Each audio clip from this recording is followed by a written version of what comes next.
हर हर महादेव दोस्तों। हाय, मैं हूँ अंशु और आप मेरे साथ सुन रहे हैं मेरी ही लिखी हुई कहानियाँ इश्क का रंग सफ़ेद, भाग 27 एवं 28। अतुल और आराधना जी को लेकर अरविंद जी वापस दिल्ली आ गए थे। कुछ दिनों के लिए अतुल आराम करने के लिए दिल्ली में रुकता है और फिर वापस अपनी पढ़ाई करने के लिए मुंबई चला जाता है। हर कोई अपने पुराने दिनचर्या में वापस ढल जाता है। नीरज फिर से एक मशीन बन चुका था और दिन रात काम में लगा हुआ था। सुबह 8-9 बजे घर से निकलता था और सीधे रात को 1-2 बजे वापस आता था। हर दूसरे दिन कोई ना कोई उसे पार्टी अटेंड करना रहता था। आज़ाद पंछी इंसान बस आसमान में उड़ रहा था, जिसे धरती से कोई मतलब ही नहीं था। ऐसा नहीं था अरविंद जी ने उसे संभालने की कोशिश नहीं की थी। कौन इंसान अपने बेटे को इस हालत में देखकर खुश होता। लेकिन जब मन में बगावत उतर जाता है ना, तो इंसान चाहकर भी कुछ नहीं कर पाता है। वसुंधरा जी के मौत के बाद नीरज बहुत बदतमीज़ी करने लगा था। बात बात पर अपने पिता को नीचा दिखाता था। अरविंद जी हारकर उसे दिल्ली के ही हॉस्टल में भेज देते हैं। उन्हें लगता है हॉस्टल का हवा पानी लगेगा तो उसे परिवार का महत्व समझ आएगा। लेकिन नीरज के मन में तो कुछ और ही चल रहा था। उसे लगा उसके पिता ने उसे बोझ समझकर हॉस्टल में डाल दिया है। मन ही मन नफ़रत पालते हुए बड़ा होता है। और अब नफ़रत इतनी गहरी हो गई थी कि अरविंद जी चाहकर भी कुछ कर नहीं पा रहे थे, बस चुपचाप तमाशा देखने के अलावा। जिंदगी फिर से पटरी पर चलने लगी थी और देखते ही देखते 1 महीना बीत जाता है। हेलो पापा, प्रणाम। खुश रहो। कैसी चल रही है तुम्हारी नौकरी? कैलाश जी मुस्कुराते हुए ईशान से पूछते हैं। बहुत अच्छी चल रही है पापा। आपको पता है, मुझे एचआर का पोस्ट मिल गया है। क्या? ये तो बहुत खुशी की बात है। 1 ही महीने में तुम्हारा प्रमोशन हो गया। नहीं पापा, प्रमोशन 1 महीने में नहीं हुई है, बल्कि इसी पोस्ट पर मेरी जॉब लगी है। मैंने आपको बताया नहीं था। मुझे लग रहा था मैं इस पोस्ट के काबिल ही नहीं हूँ और मेरी नौकरी टिकेगी ही नहीं। और जब मैंने पूरे महीने अच्छे से काम किया और मेरे बॉस मेरे काम से खुश हुए, तो मैंने आपको बताने का फ़ैसला किया और सैलरी भी मेरी आ गई है। मैंने आपके अकाउंट में ट्रांसफ़र कर दिया है। आप पैसे निकाल कर ले आइएगा और ईशानी का मनपसंद ड्रेस खरीदने के लिए कहिएगा। लो, तुम ही कह दो। कैलाश जी फ़ोन ईशानी को पकड़ा देते हैं। हेलो, गुड मॉर्निंग भाई, कैसे हैं आप? मैं ठीक हूँ, तुम बताओ कैसी हो? तुम्हारा कॉलेज कैसा चल रहा है? बहुत अच्छा भाई। आपको पता है, मैंने जारा के शोरूम में ड्रेस के साथ साथ सैंडल भी पसंद कर रखा है। क्या मैं वो भी ले लूँगी? आपको तो पता है ना मम्मी कितनी कंजूसी से पैसे देती है। हाँ ईशानी, तुम्हारा जो मन हो वो ले लेना, बस तू खुश रहे। भाई, आज आप बिल्कुल सागर भैया की तरह बात कर रहे हैं। वो भी मुझे किसी चीज़ लेने के लिए मना नहीं करते थे। ईशानी की बात सुनने के बाद ईशान शांत पड़ जाता है। हेलो भाई, चलिए मैं जाती हूँ नहाने के लिए, आप पापा से बात कर लीजिए। ईशानी फ़ोन कैलाश जी को पकड़ा देती है। आज क्या बात है जो हमसे इतनी देर बात कर रहे हो? बस पापा, आज हाफ डे लिया है। 1 महीने तक एक भी छुट्टी नहीं लेने दिया था बॉस ने, तो आज बॉस ने खुद ही हाफ डे दे दिया। लेकिन काम भी बहुत है, बहुत सारे कपड़े धोने पड़े हुए हैं। और बाकी घर में सब ठीक है? हम सब ठीक है। बाकी के बजाय धानी बहू का नाम ले लोगे तो भी चलेगा। ईशान फिर से शांत पड़ जाता है। पापा, आपसे कुछ कहना था। हाँ कहो ना। पापा, मैं चाहता हूँ आप उनकी सिलाई मशीन किसी को दे दीजिए ताकि वो घर में आराम से रह सके। कैलाश जी समझ जाते हैं ईशान किसकी बात कर रहा है। तुम्हें क्या लगता है उसे यूं सिलाई करते हुए देखकर अच्छा लगता है मुझे? लेकिन मैं फिर भी करने दे रहा हूँ ताकि वह खुद को व्यस्त रख सके, उसका दिमाग उन चीज़ों के बारे में ना सोचता रहे। नहीं तो वो जितनी देर अकेली और शांत बैठती है ना, सागर के बारे में सोचती रहती है। कितने बार तो सोचते सोचते रोते रोते बेहोश हो जाती है। लेकिन जिस दिन से ये सिलाई मशीन उसके हाथ में आया है ना, वो अपना ध्यान इस पर लगाने लगी है। अब वो रोते रोते बेहोश नहीं होती है, क्योंकि उसका दिमाग सिलाई में लगा रहता है। और यादों से उभरने के लिए दिमाग में नए काम और नई ऊर्जा की ज़रूरत होती है। अच्छा ठीक है, मम्मी कहाँ है? तुम्हारी माँ पड़ोस में गई है। ठीक है, मैं उनसे बाद में बात कर लूँगा। अब मैं रखता हूँ। टिफ़िन का खाना खा खा कर बोर हो चुका हूँ, तो आज जा रहा हूँ अपने हाथों से बनाने। बहुत मुश्किलों का सामना करना पड़ रहा है ना ईशान? नहीं पापा, कैसी मुश्किलें? कंपनी से फ्लैट मिला हुआ है, साफ़ सफाई के लिए मेड आती है, खाने के लिए टिफ़िन सर्विस लगा हुआ है। आज अपने हाथ के खाने का मन है तो बनाने जा रहा हूँ। ज़्यादा कुछ भी दिक्कत नहीं है, आप परेशान मत होइए। जब भाई अपने से दूर रहकर बॉर्डर पर रहकर सारी तकलीफ़ों को सह सकते हैं, तो मेरी तकलीफ़ तो कुछ भी नहीं है। एसी में निकलता हूँ, एसी में बैठता हूँ और फिर एसी वाले ऑफिस में पहुँच जाता हूँ। मुझे कोई तकलीफ़ नहीं है पापा, आप मेरी चिंता मत कीजिए, मैं बिल्कुल ठीक हूँ। चलो ठीक है, अपना ध्यान रखना। जी पापा। सुशीला जी, हम बैंक जा रहे हैं, आपको बाज़ार से कोई काम है? कैलाश जी नाश्ता करके उठते हुए बोलते हैं। हाँ, आते वक्त गणेश कचौरी वाले से कचौरी लेते आइएगा, बहुत दिन हो गए खाए हुए। ठीक है। धानी बहू, तुम्हारे लिए भी कुछ लाना है? नहीं बाबूजी। अरे आप उससे क्यों पूछ रहे हैं? उसे भला किस चीज़ की ज़रूरत है? वो बाहर का थोड़ी ना कुछ खाती है। हाँ, अच्छा याद दिलाया, इसके गले की कंठी टूट गई है, तुलसी माला लेते आइएगा इसके गले में डालने के लिए। सुशीला, तुम क्यों उसे ज़बरदस्ती वैष्णव बना रही हो इतनी सी उम्र में? राम राम राम, आप चुप रहिए, आप कुछ भी नहीं समझते हैं। ये वैष्णव बनकर रहेगी तभी तो मेरे सागर के लिए अच्छा होगा। आप एक तुलसी माला ले आइएगा, अगर आप नहीं लाएंगे तो मैं ले आऊँगी। आए दिन इसके गले से माला टूटता रहता है, पता नहीं बाहर जाकर कौन सा पाप करके आती है जो तुलसी का माला इसके गले से टूट जाता है। सुशीला, क्या बोलती रहती हो? हर वक्त क्यों बहू को डांटती रहती हो? मैं ले आऊँगा माला। बहू, तुमने खाना खाया? नहीं बाबूजी, बस सबके खाने के बाद खा लूँगी। ज़रूरत नहीं है तुम सबके खाने के बाद खाओ, जब भी भूख लगे खा लिया करो, और जो मन है वो खाया करो।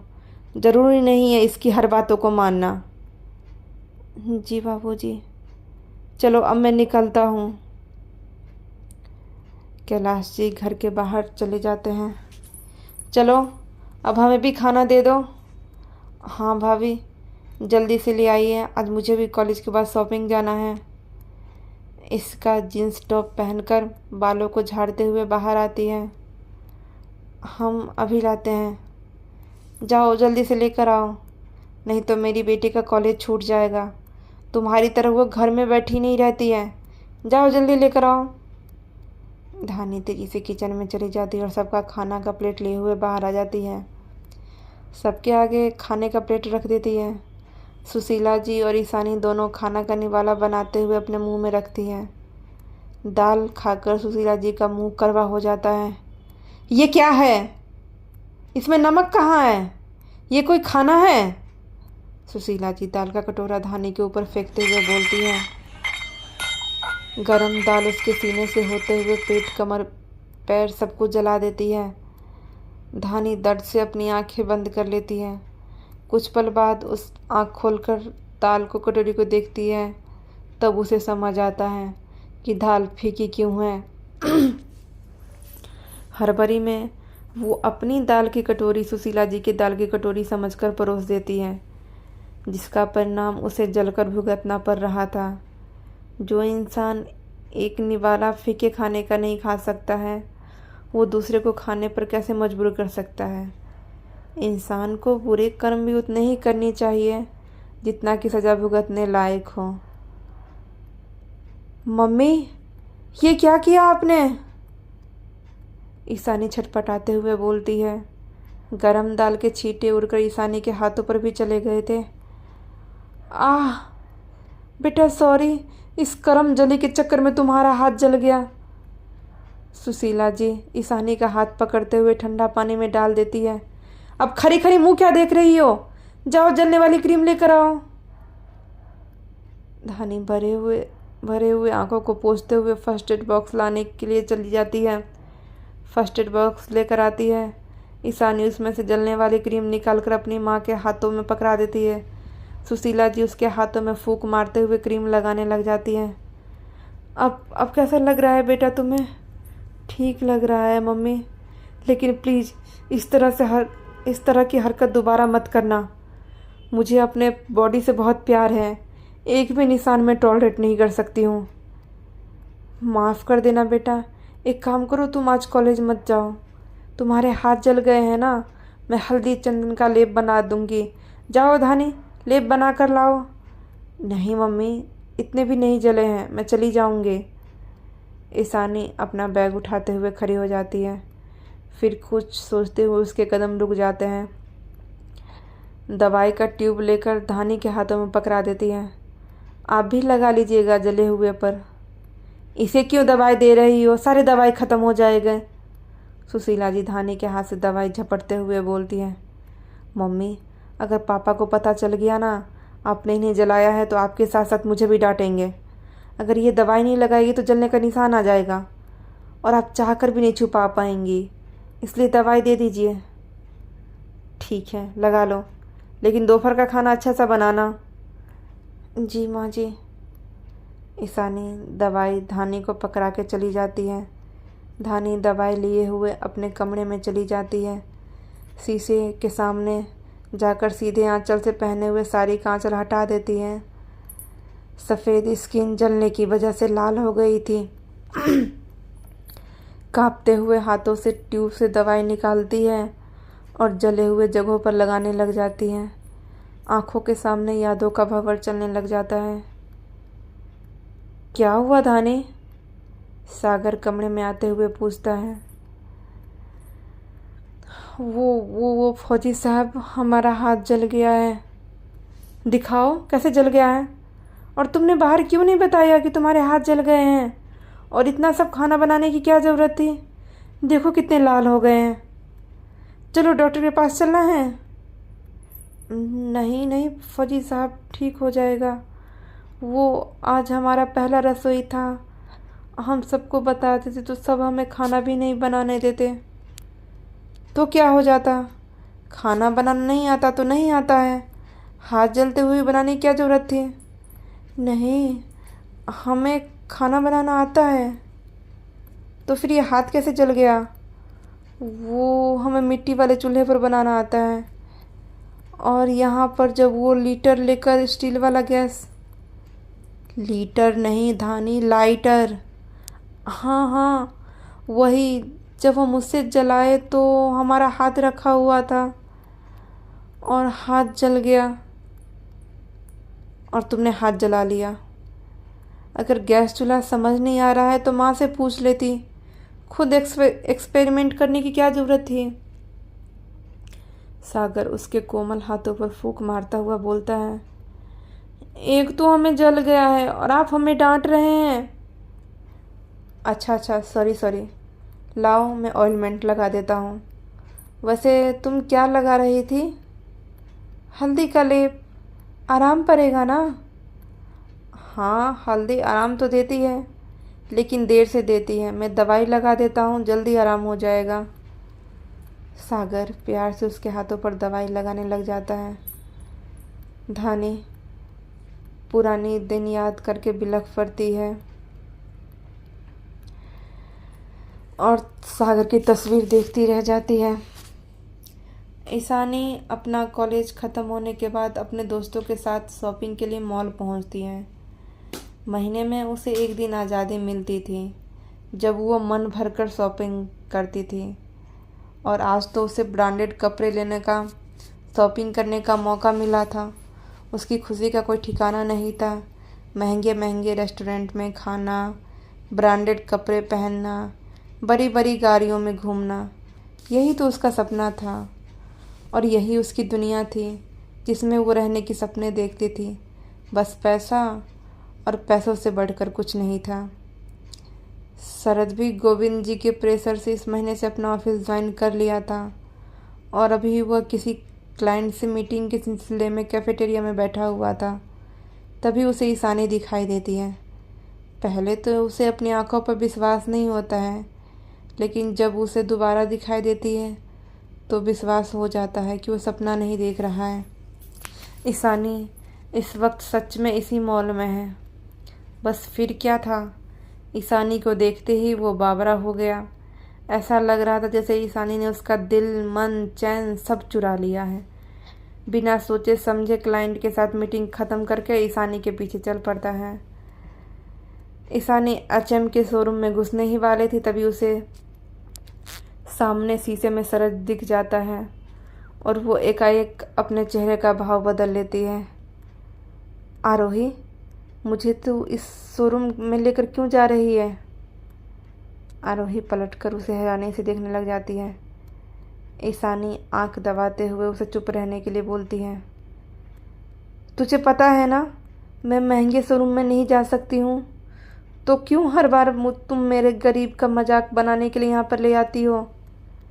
माना कि मैं गरीब हूँ, इसका मतलब ये बिल्कुल भी नहीं है कि मेरे अंदर सेल्फ रिस्पेक्ट नहीं है। जब मुझे ख़रीदना ही नहीं है तो सेल्समैन की नज़रों में चढ़ाने के लिए इस शॉप के अंदर नहीं जा सकती हूँ। मैं जा रही हूँ, बाहर बैठी हुई हूँ। जब तुम्हारी शॉपिंग ख़त्म हो जाए तो बता देना।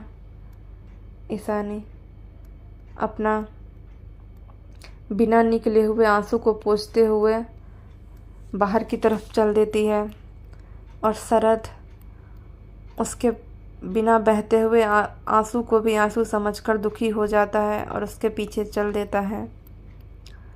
हर हर महादेव दोस्तों, तो आज का भाग यहीं पर ख़त्म होता है। अगर कहानी पसंद आ रही है तो चैनल को सब्सक्राइब ज़रूर करें। Thank you.